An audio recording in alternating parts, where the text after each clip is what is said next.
Hello dear student, class 8B में आप लोग मैथ सेकंड में पढ़ रहे थे परिमेय संख्याएं, और इसमें आज हम लोग पढ़ने जा रहे हैं अभ्यास 2.2 और इसमें हम लोग आज कुछ प्रश्न पढ़ेंगे। तो आज हम लोग 6 से लेकर 10 तक के प्रश्नों को देखेंगे। सभी विद्यार्थी ध्यान से समझेंगे। जैसे आपको हम इसमें सबसे पहले प्रश्न नंबर 6 बताएंगे, सभी विद्यार्थी ध्यान से देखेंगे।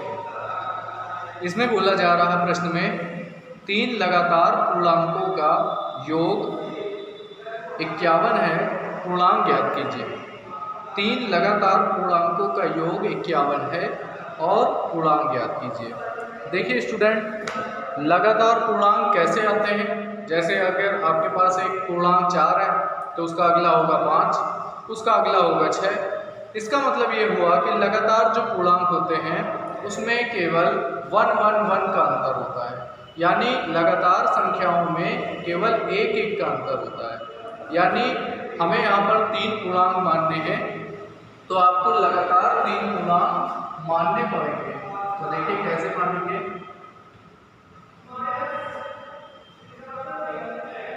माना लगातार 3 पूर्णांक आपको बेटा लगातार 3 पूर्णांक मानने होंगे।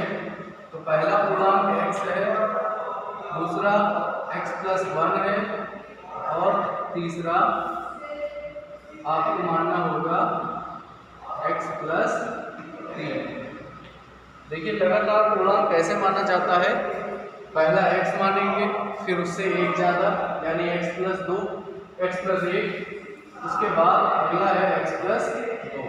तो 3 लगातार पूर्णांक हमें मानने हैं, तो हमें इस तरह का मानना होगा। पहला x मानेंगे, फिर x से 1 ज़्यादा यानी x+1, और फिर x+1 से 1 ज़्यादा यानी x+2। इसको कहते हैं लगातार पूर्णांक।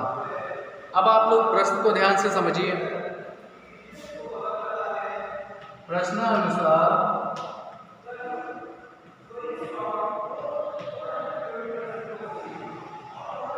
लगातार 3 पूर्णांकों का योगफल योग है 51 के बराबर। तो आप लोग देखिए, इसका आप योग निकालिए। तो योग होगा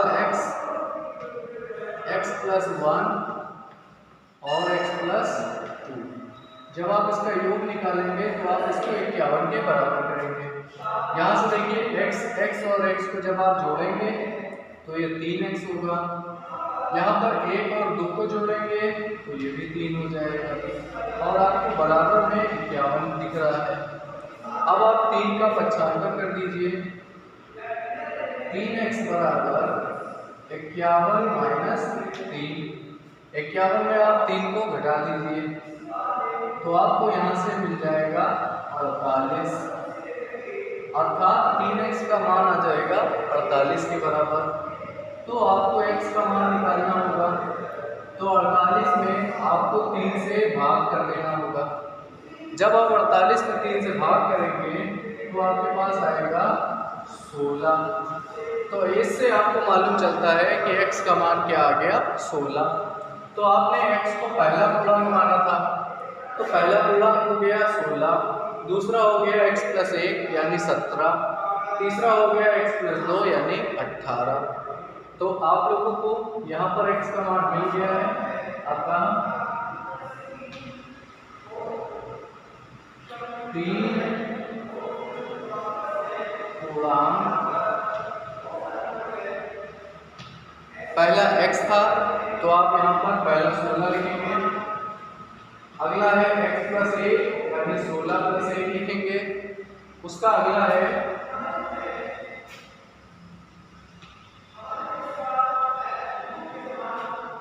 16+2 यानी अगर आप इसे और हल करें तो 3 पूर्णांक होंगे 16, 17 तथा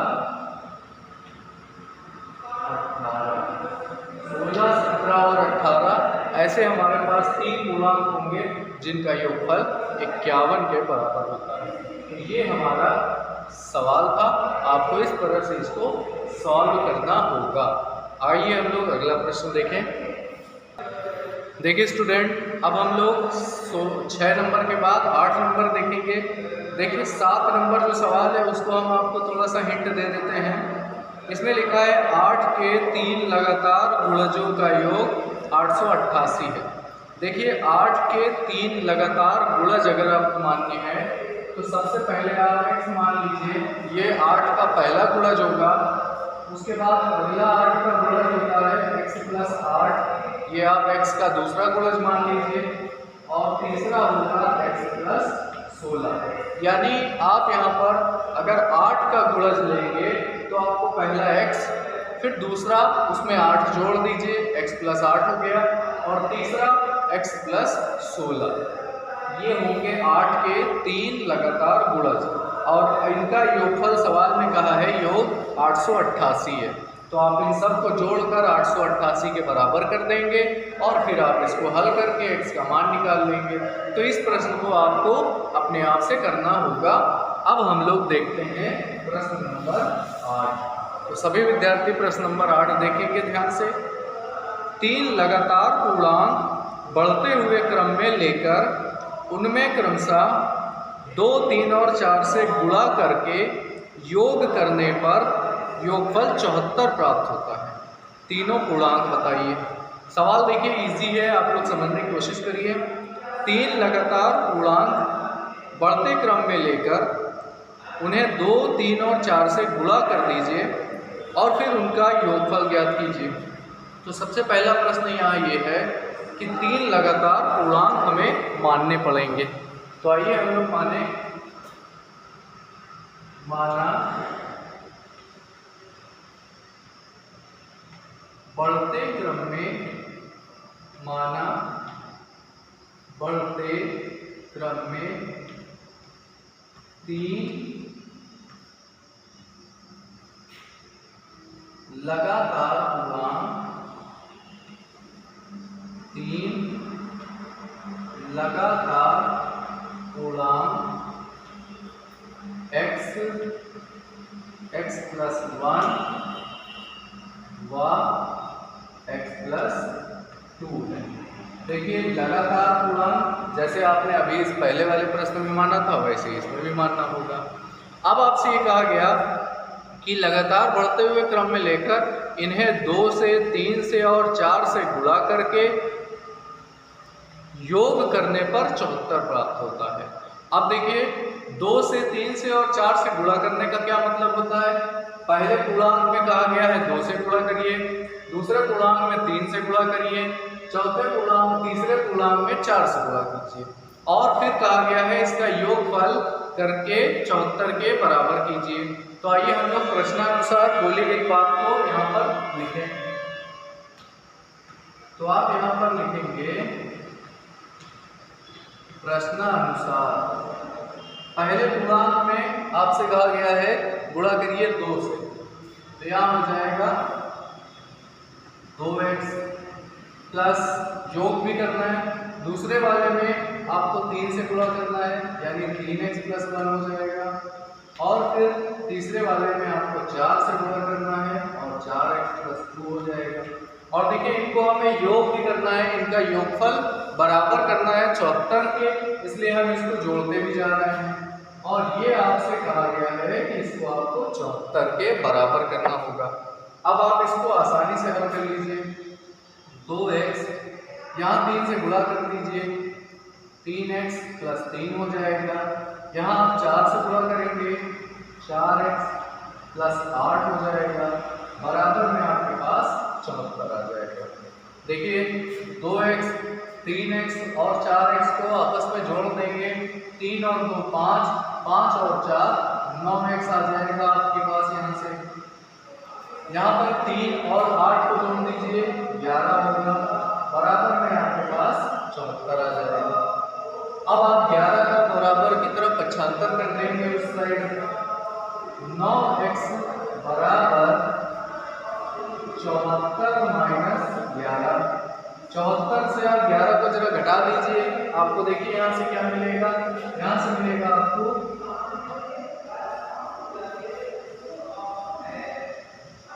63 मिलेगा, और यहाँ पर आपके पास 9x आ जाएगा। अब आप जब इससे x का मान निकालेंगे तो आपको मिल जाएगा 63 और इसके अपॉन में मिल जाएगा 9। जब आप 63 में 9 से भाग कर देंगे तो आपके पास आ जाएगा उत्तर 7। 9 सत्ते 63 होता है, यानी x का मान आपको 7 मिल जाएगा। देखिए अब आपको x का मान यहाँ रखना होगा, जब आप यहाँ रखेंगे तभी आपको पूर्णांक मिलेगा। तो आप अब x का मान रखिए, अतः पूर्णांक क्या होंगे। देखिए आप यहाँ जब x का मान रखेंगे तो पहला पूर्णांक 7 आ जाएगा। जब आप यहाँ पर x का मान रखेंगे तो 7 और 1 8 आ जाएगा। और जब आप x का मान आखिरी वाले में रखेंगे तो यहाँ पर 7 और 2 9 आ जाएगा। यानी जो हमारे पूर्णांक होंगे वो होंगे 7, 8 और 9। और इन पूर्णांकों को जब आप यहाँ रखकर चेक करेंगे तो आपको आंसर मिल जाएगा 74। तो बच्चों इस तरह से इस प्रश्न को करना होगा। ये हमने आपको प्रश्न नंबर 8 बताया। अब हम आपको प्रश्न नंबर 9 और प्रश्न नंबर 10 में एक प्रश्न 10 वाला बता देते हैं, 9 वाला आप लोग कोशिश करके लगाइएगा। देखिए बेटा, अब हम लोग क्वेश्चन नंबर इसके बाद पढ़ने जा रहे हैं 10 और प्रश्न नंबर 9 वाला आप लोग 10 को अच्छे से समझकर खुद से एक बार कोशिश करेंगे। तो आइए हम लोग प्रश्न नंबर 10 देखते हैं। लिखा है इसमें कि किसी कक्षा में बालक और बालिकाओं की संख्याओं में अनुपात 7:5 है। यदि बालकों की संख्या बालिकाओं की संख्या से 8 अधिक है तो कक्षा में कुल कितने विद्यार्थी हैं। हमें आप ये बताना है कि कक्षा में कुल कितने विद्यार्थी हैं। सबसे पहला प्रश्न यहाँ ये है कि कक्षा में बालक और बालिकाओं की संख्याओं में 7:5 दिया है। देखिए जब आपको अनुपात दिया होता है तो अनुपात को हटाने से आपको संख्या प्राप्त हो जाती है। यानी अनुपात अगर आपको 5:7 दिया है तो इसके साथ अगर आप एक चर का इस्तेमाल करेंगे तो फिर वह हमें बालक और बालिकाओं की संख्या बता देगा। तो आइए हम लोग देखते हैं इस प्रश्न का हल। आपको यहाँ पर सबसे पहले तो प्रश्न में दिया गया है, क्या दिया गया है देखिए ध्यान से, बालक एवं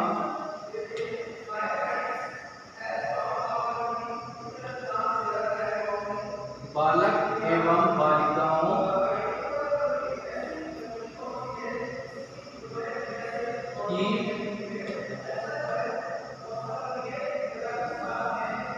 की संख्या में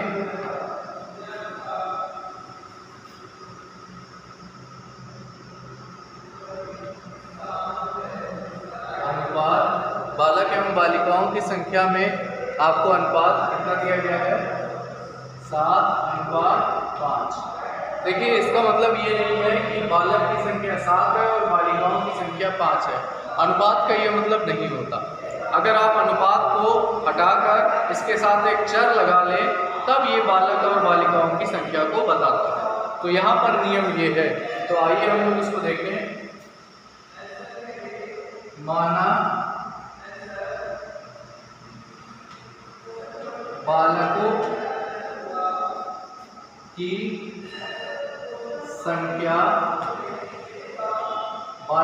संख्या बराबर, देखिए अनुपात को हटाएंगे तो इसके साथ आप एक चर लगा लें तो बालकों की संख्या बन जाती है 7x तथा बालिकाओं की संख्या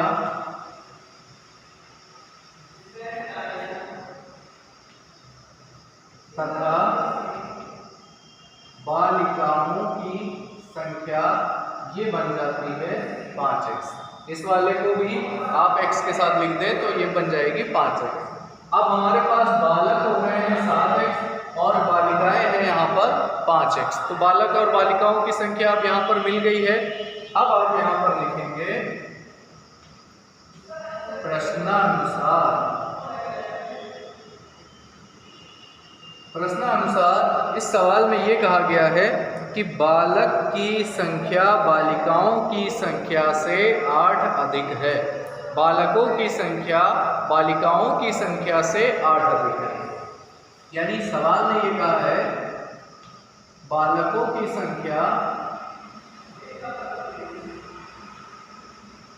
वो बालिकाओं की संख्या से 8 अधिक है। तो सवाल के अनुसार ये कहना ये है कि बालकों की संख्या बालिकाओं की संख्या से कितना अधिक है? 8 अधिक है। देखिए, बालकों की संख्या बालिकाओं की संख्या से 8 अधिक है। यानी बालक एक तरफ है, बालिकाएं एक तरफ है, लेकिन बालक जो है वो बालिकाओं से 8 ज़्यादा है। तो ये हमें प्रश्नानुसार कहा गया है। अब देखिए, बालकों की संख्या हमारे पास कितनी है? 7x है। बालिकाओं की संख्या 5x है और 5x से 8 ज़्यादा है, इसलिए आप इसमें 8 जोड़ देंगे। अब आप इसको आसानी से हल कर लीजिए। 5x को 7x की तरफ ले आइए, तो ये हो जाएगा 7x माइनस 5x बराबर 8 आ जाएगा। 7x में 5x को घटाएंगे आप, तो आपको यहाँ से मिल जाएगा 2x बराबर 8। तो x का मान आ जाएगा 8/2। यानी आप इसको हल करेंगे तो x का मान आपको 4 मिल जाएगा। तो आप लोग को x का मान मिला है अभी, लेकिन बालकों की संख्या तो आपको अभी नहीं मिली है। तो आप यहाँ से लिखेंगे अतः बालकों की संख्या बराबर, यहाँ 7x आपको दी थी, जब आप इसमें x का मान रखेंगे 4, तो बालकों की संख्या बन जाएगी 7 चौको 28। तो बालकों की संख्या बनती है 28। और यहाँ से अब आप बालिकाओं की संख्या क्या निकालेंगे? देखिए,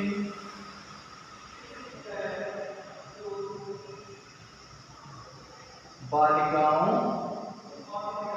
की संख्या, बालिकाओं की संख्या कितनी थी? 5x थी।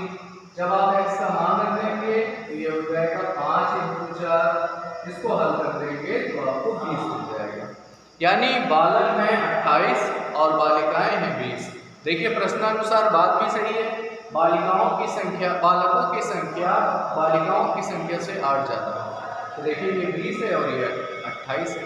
तो इस तरह से हमारी सवाल की ये कंडीशन फॉलो होती है। आइए अब हम लोग अगला प्रश्न देखें। देखिए स्टूडेंट, अब आपको हम प्रश्न नंबर 11, 12 और 13 में से सबसे महत्वपूर्ण प्रश्न यहाँ पर बताने जा रहे हैं। प्रश्न नंबर 11, तो आप सभी लोग प्रश्न नंबर 11 को ध्यान से समझिएगा और 12 और 13 आज कोशिश करके लगाने की कोशिश करिएगा। तो आइए हम लोग सबसे इम्पोर्टेंट प्रश्न पढ़ें। सबसे इम्पोर्टेंट प्रश्न यहाँ पर 11 नंबर है। ध्यान से आप लोग समझिएगा क्या बोला जा रहा है। बाईचुंग के पिताजी, बाईचुंग एक लड़के का नाम है, बाईचुंग के पिताजी उसके दादाजी से 26 वर्ष छोटे हैं और उससे 29 वर्ष बड़े हैं। यदि तीनों की आयु का योग 135 वर्ष है तो उनकी अलग अलग आयु बताइए। बेटा, सबसे इम्पोर्टेंट है यहाँ पर समीकरण बनाना और उसके बाद फिर आप उसको हल आसानी से कर सकते हैं, लेकिन समीकरण बनाना सबसे महत्वपूर्ण है। उसके लिए आप लोग सवाल को कई बार पढ़िए, ध्यान से समझिए, आपको आ जाएगा ये। बाईचुंग के पिताजी उसके दादाजी से 26 वर्ष छोटे हैं। तो आइए हम लोग इसको हल करें। प्रश्न नंबर 11 देख रहे हैं। देखिए, सवाल में कहा है कि बाईचुंग के पिताजी उनके दादाजी से 26 वर्ष छोटे हैं। यानी आपको इस प्रश्न में दिया है, ध्यान से देखिएगा, आपको इस प्रश्न में दिया है पिता की आयु बराबर है दादा की आयु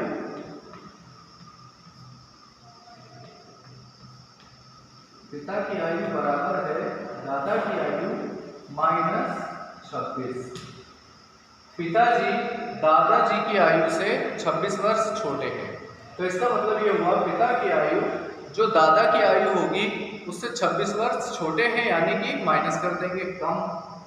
तो यहाँ से ये पहली चीज़ हमको सवाल में दी गई है कि जो बाइचुंग के पिताजी की आयु है वो दादाजी की आयु से 26 वर्ष कम है, यानी 26 वर्ष छोटे हैं। तो पहली बात तो ये है कि पिता की आयु हो गई है दादा की आयु -26 के बराबर। और आगे ये कहा गया है कि और उससे 29 वर्ष बड़े हैं, यानी बाइचुंग के पिताजी बाइचुंग से 29 वर्ष बड़े हैं। तो इससे हमें क्या पता चलता है? इससे हमें ये पता चलता है कि पिता की आयु, यहाँ पर पिता की जो आयु है वो बाइचुंग की आयु से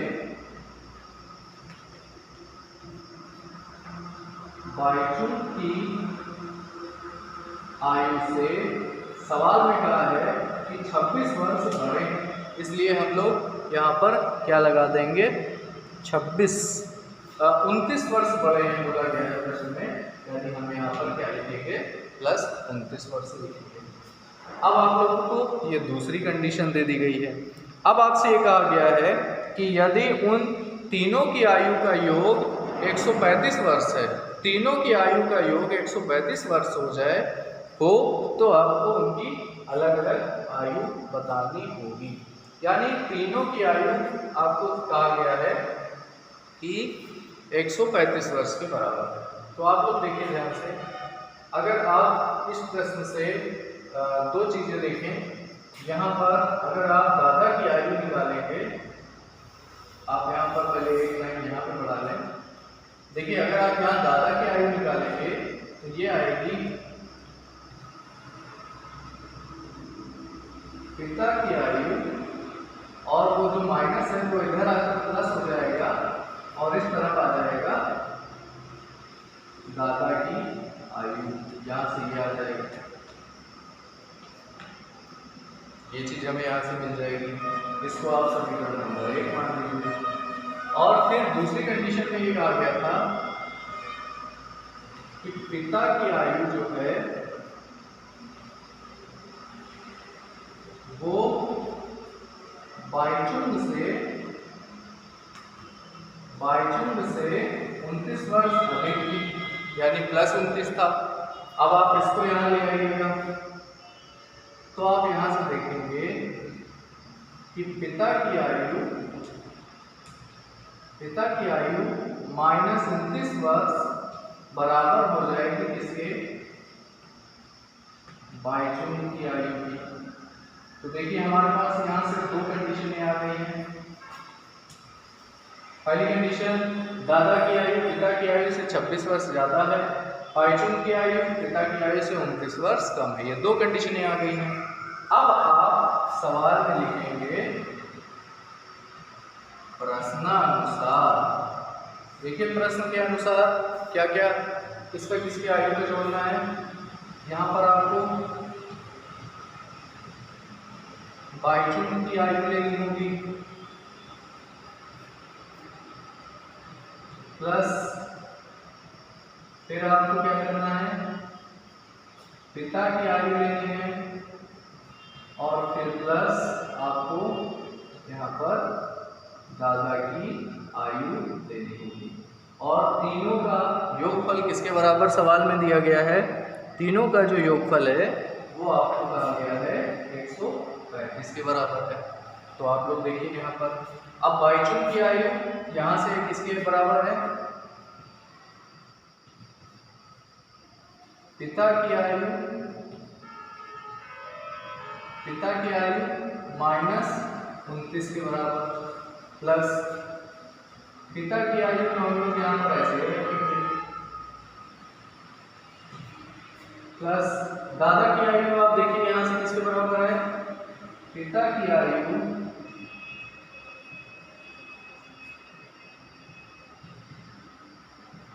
प्लस यहाँ से दादा की आयु पिता की आयु की 26 वर्ष है और इस इक्वल टू में कितना आ गया? 135 आ गया।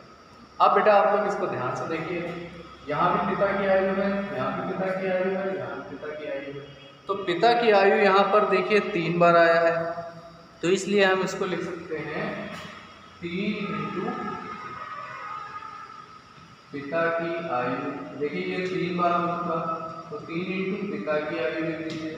अब देखिए यहाँ -29 था और यहाँ पर +26 था। -29 और +26 हल करेंगे तो आपको -3 मिलेगा और इधर 135 चल रहा है। अब आप 135 की तरफ 3 को भेज दीजिएगा, तो यहाँ से आएगा पिता की आयु बराबर, सबसे पहले आप देखिए पिता की आयु बराबर हो जाएगी, ये -3 उधर जाएगा तो ये जोड़ देंगे, 135 में 3 जोड़ दीजिए 138, और उसके बाद बेटा ये 3 को भाग कर दीजिए, तो यहाँ से आएगा बटे में 3। अब आएगा 3 चौको 12 और 3 छक 18, यानी पिता की आयु आ जाएगी 46 वर्ष। अब बेटा आप पिता की आयु को यहाँ पर रख देंगे आप, तो बाईचुंग की आयु यहाँ से निकाल लेंगे आप, और जब आप पिता की आयु यहाँ रख देंगे तो आपको दादा की आयु मिल जाएगी। तो आपको अब इससे अपने से करना होगा, ठीक है। तो आज आप सभी को 13 नंबर प्रश्न तक ट्राई करना होगा, आगे के क्वेश्चन भी ट्राई करने होंगे, जितने प्रश्न आपको आ जाए उतने आप कर लीजिएगा। Okay, thank you dear student.